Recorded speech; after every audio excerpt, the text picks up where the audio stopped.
எனது அன்பான வணக்கம். வரும் ஜூலை 10ஆம் நாள் நடைபெற உள்ள விக்கிரவாண்டி தொகுதி இடைத்தேர்தலில் திராவிட முன்னேற்ற கழகத்தோட ஆற்றல் மிக்க வேட்பாளர் அன்னியூர் சிவா என்கிற சிவசண்முகத்துக்கு உங்கள் உள்ளம் கவர்ந்த உதயசூரியன் சின்னத்தில் வாக்களித்து வெற்றி பெற செய்யணும்னு உங்களை அன்போடு கேட்டுக்கிறேன். இந்தியா கூட்டணியின் வேட்பாளராக போட்டியிடுகிற அன்னியூர் சிவா என்கிற சிவசண்முகத்தை உங்களுக்கு தனியாக அறிமுகம் செய்ய வேண்டியதில்லை. உங்கள் மண்ணின் மைந்தர் அவர். மக்களோட மக்களாக மக்கள் பணியாற்றும் மக்கள் தொண்டர் தான் அன்னியூர் சிவா. 1986ஆம் ஆண்டு முதல் அன்னியூர் சிவாவை நான் பார்த்துக்கிட்டு இருக்கேன். தடம் மாறாத நிறம் மாறாத கலைஞரோட உடன்பிறப்புகளில் அவரும் ஒருத்தர். தலைவர் கலைஞரோட பாணியில் சொல்லணும்னா தன்னால் கழகத்துக்கு என்ன லாபம் என்பதை மட்டுமே சிந்திக்கிற இரத்த நாளங்களில் ஒருத்தர்.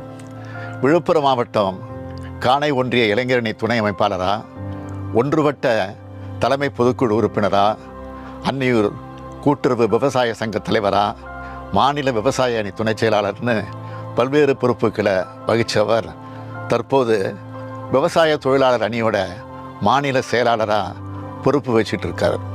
இப்படிப்பட்ட அன்னியூர் சிவா அவர்களை விக்கிரவாண்டி தொகுதியின் சட்டமன்ற உறுப்பினராக தேர்ந்தெடுத்து அனுப்பி வைங்கன்னு அன்போடு நான் கேட்டுக்கிறேன். அன்போடு மட்டுமல்ல, உரிமையோடும் கேட்டுக்கிறேன். நம்மோட திராவிட மாடல் ஆட்சியில் கடந்த 3 ஆண்டு காலத்தை செஞ்சு தரப்பட்டிருக்கிற நலத்திட்டங்களை விவரித்து சொல்லணும்னா நேரம் போதாது. 1,16,00,000 மகளிர் மாதந்தோறும் 1000 ரூபாய் உரிமை தொகை பெறுறாங்க. இந்த மாதத்திலிருந்து புதுசாக 1,48,000 பெண்களுக்கு மகளிர் உரிமை தொகை தரப்போகிறோம். மகளிருக்கு கட்டணமில்லா பேருந்து வசதி செஞ்சு தரப்பட்டிருக்கு. நான் முதல்வன் திட்டத்து மூலமாக இளைஞர்கள் அனைத்து வேலைகளையும் பெற தகுதி உள்ளவங்களாக உயர்த்தப்பட்டு வராங்க. புதுமை பெண் திட்டம் மூலமாக அரசு பள்ளியில் படித்து கல்லூரி கல்விக்கு வரும் மாணவியருக்கு மாதந்தோறும் 1000 ரூபாய் தரப்படுது. இதே மாதிரி மாணவர்களுக்கும் தமிழ் புதல்வன் திட்டம் மூலமாக தரப்போகிறோம்.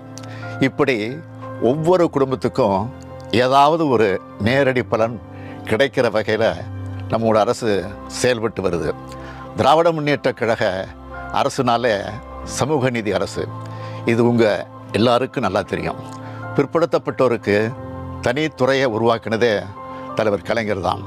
வன்னியர் உள்ளிட்ட மிகவும் பிற்படுத்தப்பட்ட சமூகத்துக்கு 20 விழுக்காடு உள்ஒதுக்கீடு வழங்கின ஆட்சி திமுக ஆட்சி. பட்டியலின சமூகத்தின் இடஒதுக்கீட்டு அதிகரித்த ஆட்சி திமுக ஆட்சி. அண்ணல் அம்பேத்கர் பிறந்த நாள் சமத்துவ நாளாக அறிவிச்சிருக்கிறோம். கழகம் வளர்த்த கொள்கை குன்றான கோவிந்தசாமி அவர்களுக்கு மணிமண்டபம் அமைக்கப்பட்டு வருது. 1987ஆம் ஆண்டு நடைபெற்ற போராட்டத்தில் துப்பாக்கி சூட்டில் பலியான சமூக நீதி போராளிகளுக்கான நினைவகம் கட்டிக்கிட்டு இருக்கோம். இது ரெண்டையும் சீக்கிரமே விழுப்புரத்தில் நான் திறந்து வைக்க இருக்கேன். கழக துணை பொதுச் செயலாளரும் மாண்புமிகு உயர்கல்வித்துறை அமைச்சருமான பொன்முடி அவர்களும் மறைந்த சட்டமன்ற உறுப்பினரான புகழேந்தி அவர்களும் இந்த மாவட்டத்துக்கும் தொகுதிக்கும் ஏராளமான திட்டங்களை கொண்டு வந்திருக்கிறாங்க. எல்லா மக்களுக்கும் பொதுவான நலத்திட்டங்கள் தொடர உங்களோட ஆதரவை வேண்டி நிற்கிறோம். சமூக நீதிக்கு எதிரான பாஜக கூட்டணியை தோற்கடிக்கிறது மூலமாக சமூக நீதிக்கு துரோகம் இழைக்கிறவங்களுக்கு தக்க பாடம் புகட்டணும்னு கேட்டுக்கிறேன். மறவாதீர்கள், உங்கள் சின்னம் உதயசூரியன். வாக்களிப்பீர்கள் உதயசூரியன். நன்றி, வணக்கம். செய்திகளை உடனுக்குடனும் துல்லியமாகவும் தெரிந்து கொள்ள சப்ஸ்கிரைப் பண்ணுங்க.